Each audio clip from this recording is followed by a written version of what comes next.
Rain poured heavily from the dark sky as Ethan walked up the narrow path to his cabin. The forest around him was silent except for the sound of water dripping from tall pine branches. His boots sank into the mud with every step.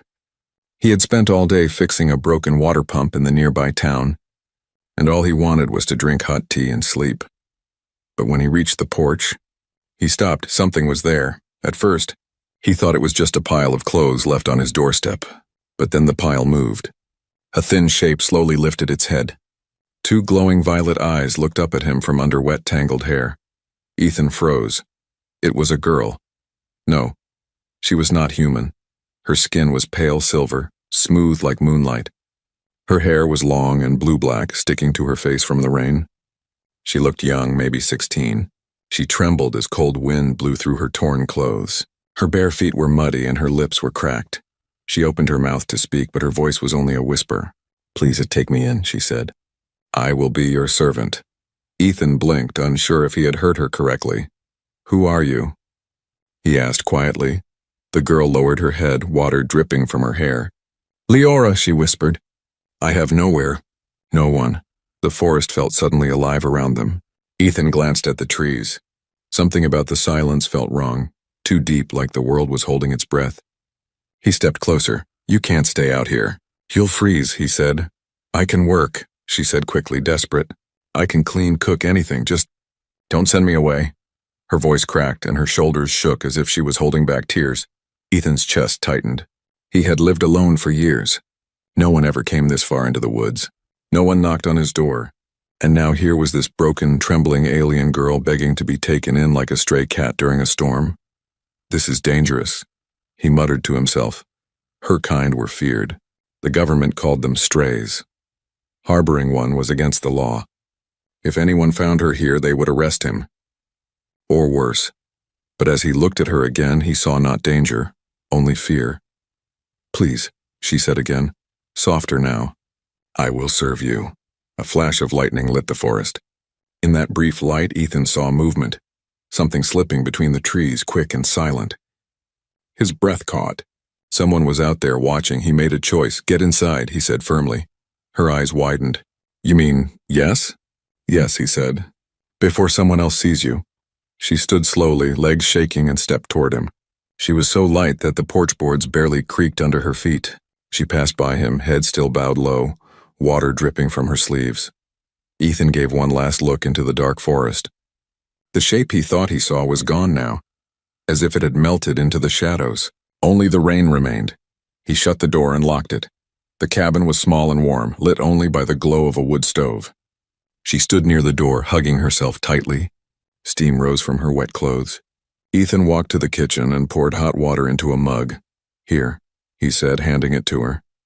She took the mug carefully with both hands, as if afraid it might break. She sipped slowly.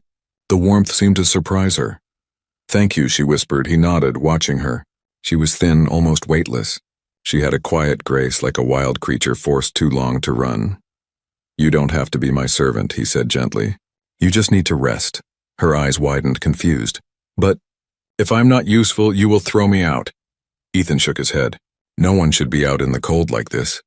For the first time, something flickered across her face. Hope, or maybe disbelief. She set the mug down and sank to her knees on the rug, bowing her head to the floor. "I will serve you," she said again. Ethan knelt, startled. "Stop, stand up," but she didn't move. "I will do anything," she whispered. "Just let me stay." The sound of her voice, soft, breaking, cut deep into him. He slowly placed his hand on her shoulder. She flinched at first, then relaxed under his touch. "You can stay," he said. She raised her head. Her violet eyes shimmered like distant stars. "Thank you," she breathed. Outside, the storm raged louder, wind howling around the cabin walls. Deep in the forest, unseen shapes moved silently through the darkness. They left no footprints, no sound, only faint glowing marks that faded into the rain. Ethan did not see them, but they saw him. The cabin was quiet except for the crackling of the fire. Leora sat on the rug, her knees pulled to her chest, watching the flames with wide, unblinking eyes. Her wet clothes were drying slowly in the heat. Steam curled from her sleeves. Ethan moved around the small kitchen, pretending to be busy, though his mind raced. An alien girl was sitting in his home. A stranger. A fugitive, maybe. He didn't know who she was running from or why she had chosen his door. But he knew one thing: she was scared. He placed a plate of bread and soup on the table. "You should eat," he said gently. She did not move. "Leora," he said, using her name for the first time. "Food, please." Slowly she stood up. Her legs trembled like she had not eaten for days. She walked to the table in silence and sat down. She picked up the spoon awkwardly as if she wasn't used to it and began to eat. Ethan watched her. Every small movement was careful, controlled. She chewed slowly, eyes lowered, shoulders tight. It felt like she was trying to make herself invisible. "You don't have to be afraid," he said softly. She paused, spoon halfway to her lips. "I am not afraid," she whispered. Her voice said otherwise. She finished the soup quickly, licking the spoon clean. Then she set it down and bowed her head. "Thank you." "Master," Ethan blinked. "Master?" "That is what I must call you," she said without looking up. "You don't have to," he said. "I'm not your master." Her fingers curled on the table. "If I am not your servant, you will not keep me." "That's not true," he said. She finally looked at him, her violet eyes reflecting the firelight. There was confusion in them, but also fear so deep it seemed endless. Before Ethan could speak again, a sudden noise came from outside. Crunch, footsteps, both of them froze. Ethan's heart jumped. He quietly reached for the old hunting rifle that hung above the door. He held a finger to his lips. Leora nodded, her eyes wide. They stood completely still. After a long silence, the sound faded away. Only the wind remained. Ethan lowered the rifle slowly. "It's just the storm," he said, though he didn't believe it. Leora stayed motionless, listening. Her alien ears twitched slightly. Finally, she whispered, "They are searching." "Who?" Ethan asked. She shook her head. "If I speak their name, they will find me faster." A chill passed down his spine. "Okay," he said quietly. "You're safe here." She gave the smallest nod. Later, Ethan gave her a blanket and showed her the small spare room. It used to be his workshop, but had been empty for years. She stood in the doorway, unsure what to do. "You can sleep here," he said. "I do not sleep on beds," she said. "You do tonight," he replied gently. She stepped inside, looking around as if entering a temple. She touched the pillow softly as if it might burn her. "Thank you," she whispered. Ethan nodded and closed the door halfway. He sat in his chair near the fire, staring into the flames, listening for any sound outside. In the middle of the night, he woke suddenly. The cabin was dark and silent, but something felt wrong. He stood up quietly and walked to the spare room. The door was open now. Leora was gone. His heart raced. He grabbed a lantern and stepped outside. Cold air bit his skin. Rain had stopped and the forest was silent under a thin fog. "Leora?" he whispered. No answer. He followed faint footprints in the mud around the cabin. They led to the back near the trees, then stopped. A shadow moved between the trunks. "Leora," he called louder this time. Suddenly she stepped out from the darkness, eyes glowing faintly. She was barefoot, shivering. "What are you doing out here?" he whispered harshly. "I heard them," she said. Her voice was hollow. "They were close. I needed to see." "See what?" "If they are coming." She hugged herself tightly. "They always come." Ethan felt anger rise, not at her, but at whatever had made her live like this. Always waiting to be hunted. "You don't need to run anymore," he said firmly. "Not while you're here." She looked at him, searching his face, as if trying to decide if she could believe him. Finally, she nodded. He guided her back inside, wrapped her in the blanket and placed her near the fire again. She sat curled up like a small creature, her violet eyes half closed. "Sleep," he said softly. This time she obeyed. Ethan stayed awake long after she slept. He could not stop thinking about her words. They are searching. Somewhere in the forest something was hunting her. And now, it knew where to look. Sunlight slipped through the wooden cracks of the cabin walls. The storm was gone, leaving the forest calm and quiet. Birds sang softly outside, but inside the cabin the air still carried tension like invisible smoke. Ethan poured hot water into a cup and glanced at the small figure still curled near the fire. Leora was asleep on the rug, wrapped in the blanket like a cocoon. She had not stirred all night. only whispered strange words in her sleep. He almost thought she looked peaceful. Almost. When she finally woke, she sat up slowly, blinking against the morning light. Her hair, dark blue-black, hung in loose waves around her face. She looked more alive than the night before, but still thin, still fragile. "Morning," Ethan said gently. She nodded slightly. Her voice was quiet. "I am still here?" "Yes," he said. "And you're safe." She said nothing, only looked at the steam rising from his cup, eyes distant. Later, Ethan gave her some of his old clothes, simple trousers and a soft shirt. They were too big for her, but better than the torn fabric she wore. She took them without question and went into the spare room to change. Minutes passed. Then he heard a soft gasp. "Leora?" he called. No reply. He walked to the doorway. She was standing in front of the small cracked mirror, holding the shirt in her hands. Her old clothes lay on the floor, and on her bare upper arm, glowing faintly under the morning light, was a symbol. It looked burned into her skin, yet not like any burn he had ever seen. The shape was sharp and spiral, moving slowly like liquid fire under her skin. Ethan froze. "What is that?" he asked quietly. Leora flinched and pulled the sleeve down quickly, but not fast enough. "It is nothing," she whispered. "That's not nothing," Ethan said, stepping closer. "That's a mark." Her hands trembled.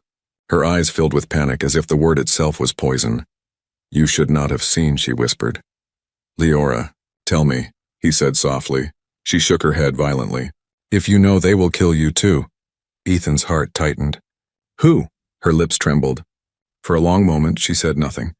Then very softly she spoke. "The Syndicate." The word felt like ice.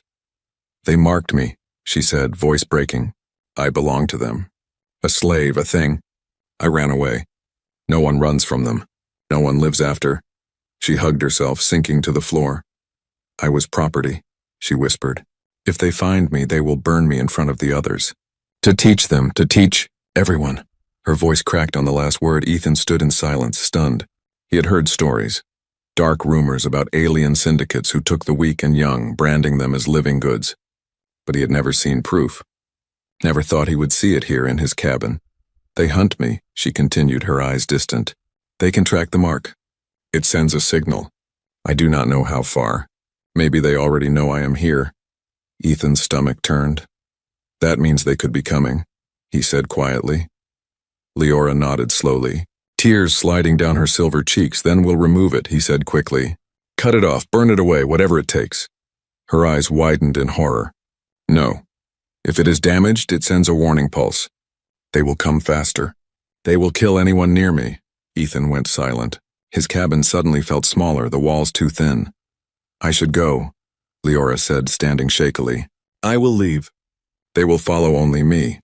"No," Ethan said firmly. "You do not understand," she whispered. "If they see you with me, then they will see me," he interrupted. She stared at him, stunned. "I don't care who they are," Ethan said. "You are not property. You are not leaving." For a moment, the fire in his voice broke her calm mask. Her lips parted slightly.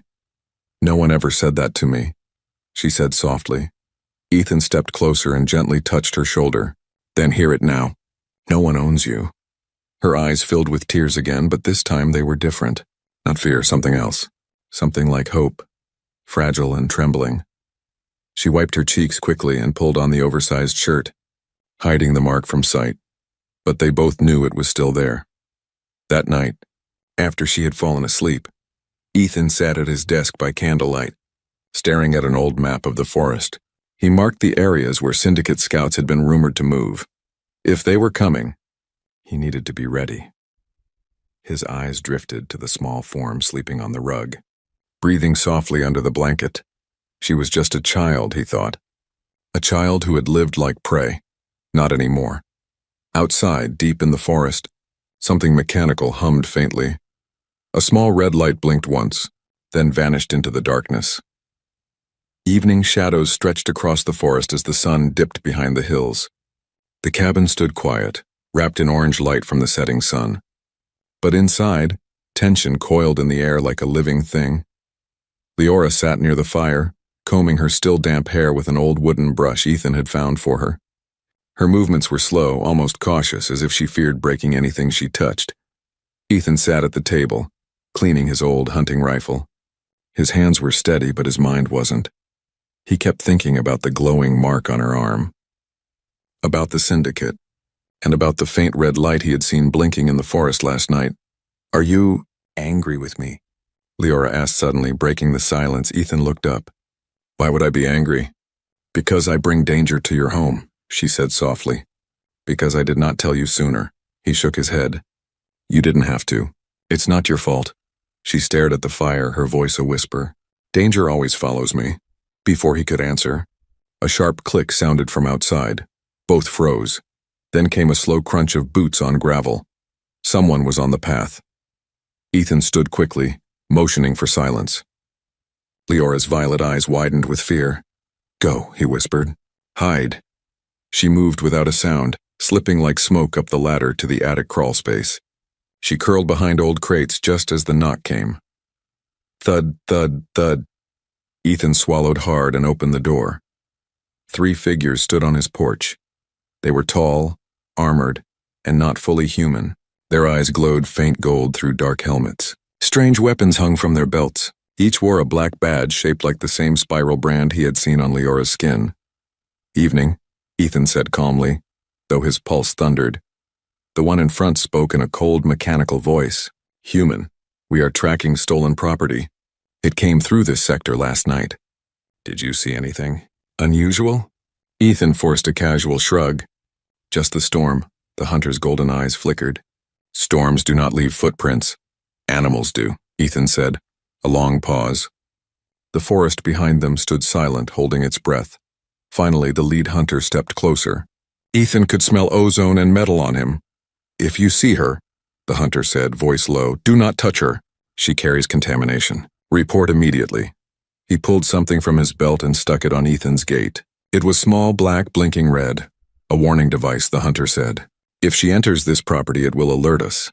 Without waiting for reply, they turned and walked back down the path. Their boots made no sound. Within seconds, the forest swallowed them. Ethan shut the door slowly. His hands were cold. Above him, the attic boards creaked softly. "You can come down," he said quietly. Leora climbed down like a shadow, her face pale, her eyes trembling. "They were syndicate," she whispered. "Yes," he said. "They left a tracker on my gate." She hugged herself tightly. "They will know I was here, soon." "Then we move it," Ethan said. She blinked. "What?" "We move it," he repeated. "If it stays, they'll come back. If it moves, maybe they follow the wrong trail." In the darkness of night, Ethan wrapped the small blinking device in cloth and stuffed it into an old pack. He hiked miles through the forest, moving like a ghost. The wind howled between the trees.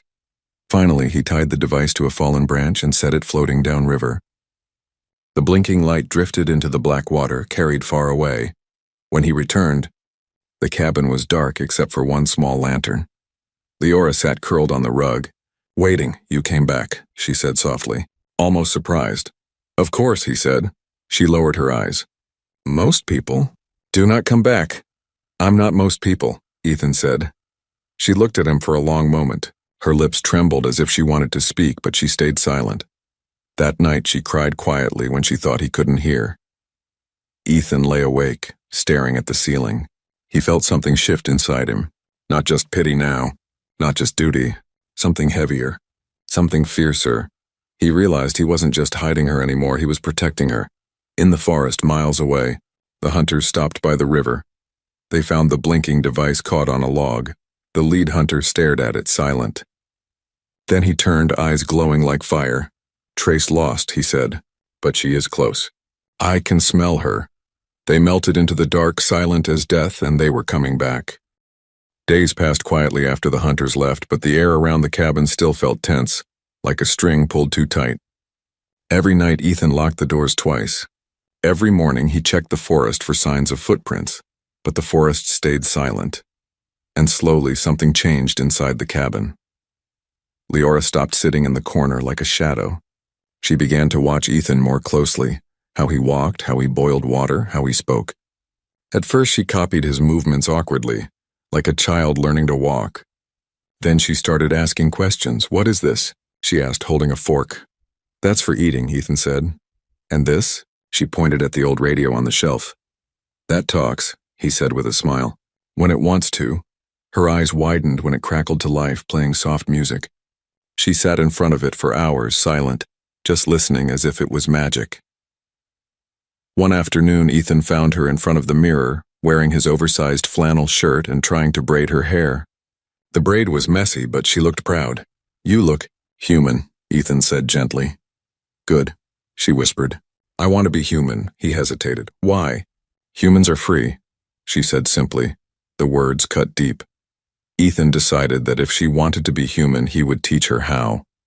He began with small things. How to say thank you and sorry. How to use soap and wash dishes. How to fold clothes. She learned fast. She memorized every step he showed her, every word he spoke. But she was still quiet. She moved carefully, like she was afraid to make noise or take up space. "You don't need permission to breathe," Ethan told her once. She blinked, confused. "I do not understand." "It means you can just exist," he said. "No one owns your air." Her lips parted slightly. For a moment, her violet eyes looked almost bright. At night, they sat near the fire while Ethan told her simple stories from old books. She listened like each word was treasure. Sometimes she smiled. Small, fleeting, but real. She also began to draw. One morning, Ethan found the cabin wall covered with tiny chalk sketches. Trees, birds, stars, and strange glowing shapes from her world. "Sorry," she said quickly. "I will clean it." "No," Ethan said, staring at them. "It's beautiful." She touched one of the drawings lightly. "It feels like I am real." "You are," he said. But even in these soft moments, danger never fully faded. Once, while they were tending the garden, a loud engine roared far off in the sky. Leora froze instantly, eyes wide, every muscle locked. "Hey," Ethan said gently. "Just a ship passing." She stayed frozen until the sound disappeared. Then she whispered, "They are searching still."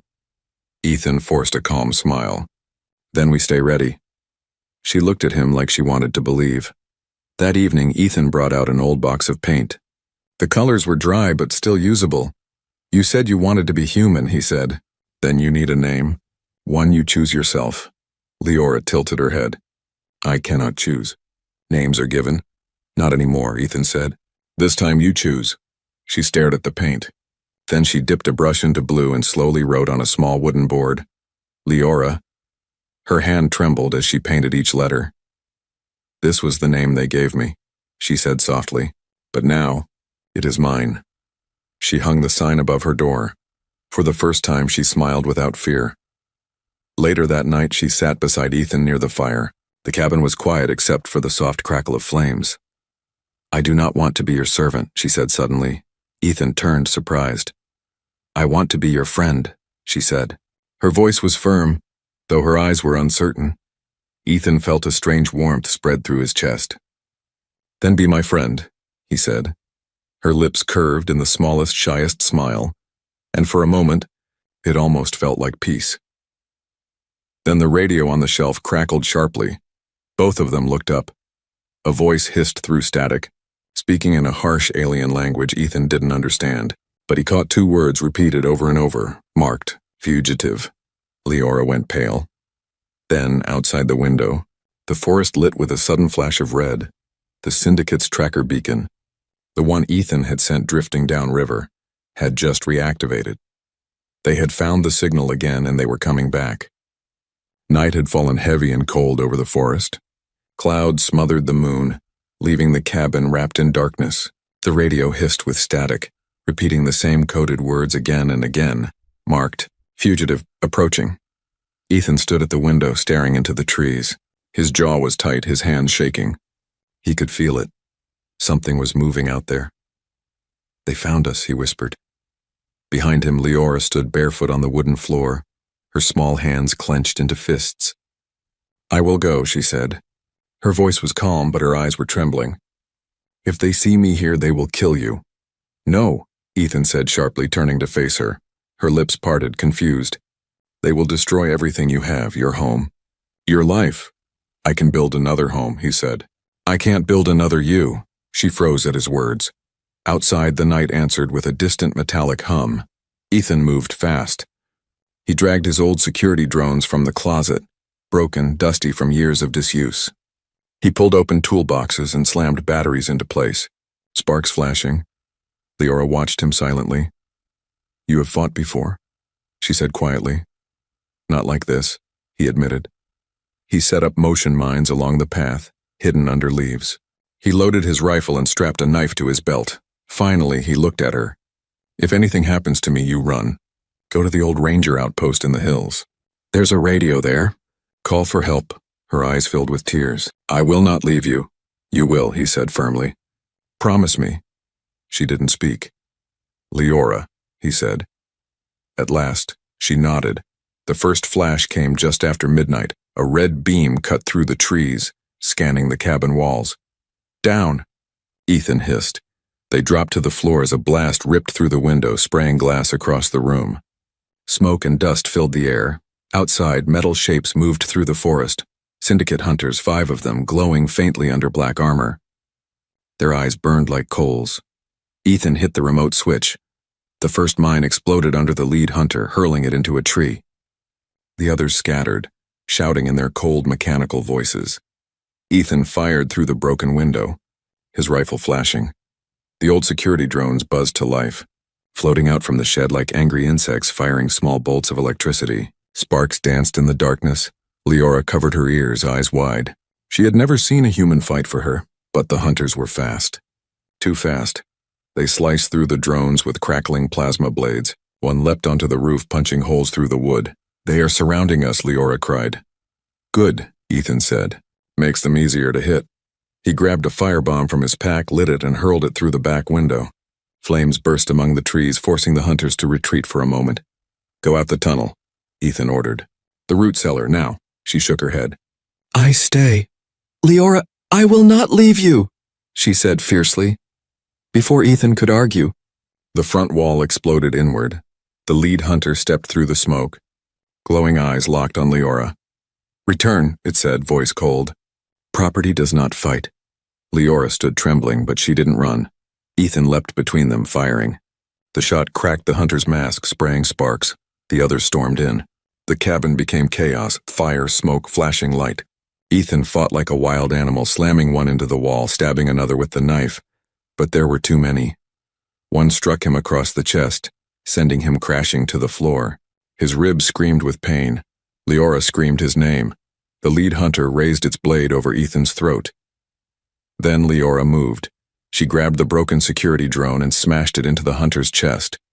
Electricity arced through its armor. It shrieked, convulsed, and fell. The others froze for 1 second, and that was enough. Ethan triggered the last mine hidden under the floor. The explosion tore through the cabin. Flames roared up the walls. The hunters flew backward into the night, armor shattering. Ethan dragged Leora out the back door as the roof collapsed behind them. Smoke choked the air, glowing red from the fire. They stumbled into the dark forest, half running, half falling.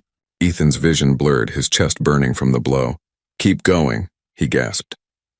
Leora wrapped his arm over her shoulder, holding him up with surprising strength. Behind them, the cabin burned like a dying star, and the syndicate hunters lay silent in the ashes. They did not stop running until the first pale light of dawn touched the treetops. Ethan collapsed beside a fallen log, coughing hard. Leora knelt beside him, pressing her trembling hands to his wounds. Tears streaked her silver skin. "You stayed," he whispered, voice weak. "Always," she said. Above them, the smoke of the cabin rose into the cold morning sky like a farewell. They had no home left now, but they were still alive. The sun rose slow and golden over the mountains, spreading soft light across the quiet forest. Birds sang again as if the night of fire and screams had never happened. Ethan opened his eyes slowly. He lay on a bed of moss inside a small cave high on the hillside. His body ached, every muscle screaming. Bandages wrapped his ribs and shoulder, and beside him Leora sat awake, watching him. "You're alive," she whispered. He gave her a weak smile. "So are you." She smiled faintly back, though her eyes were red from crying. For a long time they sat in silence, just listening to the wind in the trees. The world felt distant, peaceful, and unreal. Over the next few days, Leora cared for him gently, like tending a wounded bird. She brought water from the stream, picked berries, and helped him sit up when the pain was bad. Ethan had never been taken care of by anyone before. He wasn't sure how to feel about it. "You don't have to do everything," he told her once. "I want to," she said simply. Her voice carried no fear now, only quiet strength.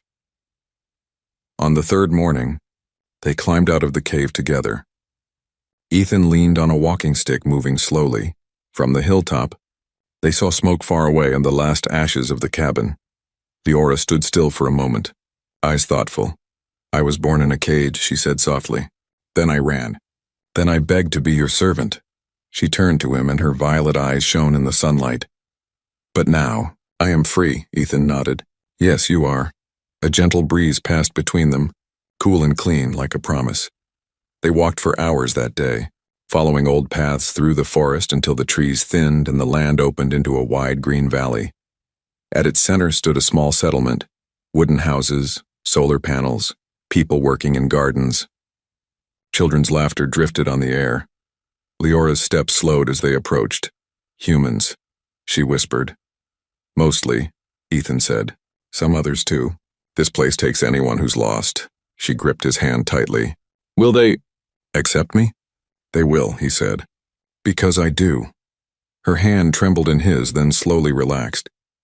At the settlement's gate, a tall woman with gray hair stopped them. Her eyes narrowed at Leora, scanning her from head to toe. Ethan spoke first. "She's with me. She needs a home." The woman studied them for a long moment. Then she nodded and opened the gate. Inside, warmth greeted them. The smell of cooking, the hum of quiet voices.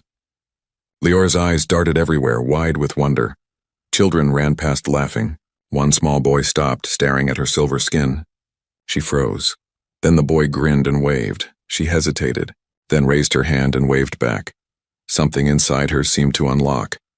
They were given a small room in a corner house. It had white walls, soft blankets, and flowers on the window. Leora touched everything gently. The pillow, the curtains, the wooden floor, and as if they might vanish. Ethan sat down on the bed, exhausted, watching her. "You don't have to call me master anymore," he said quietly. She looked at him, and for the first time there was no fear in her eyes, only light. "I never will again," she said. She walked over and sat beside him. "I am not your servant." "No," he said. "You're my family." Her lips trembled. Then she smiled, full, bright, and real. Weeks passed. Leora learned to read human books and play human games.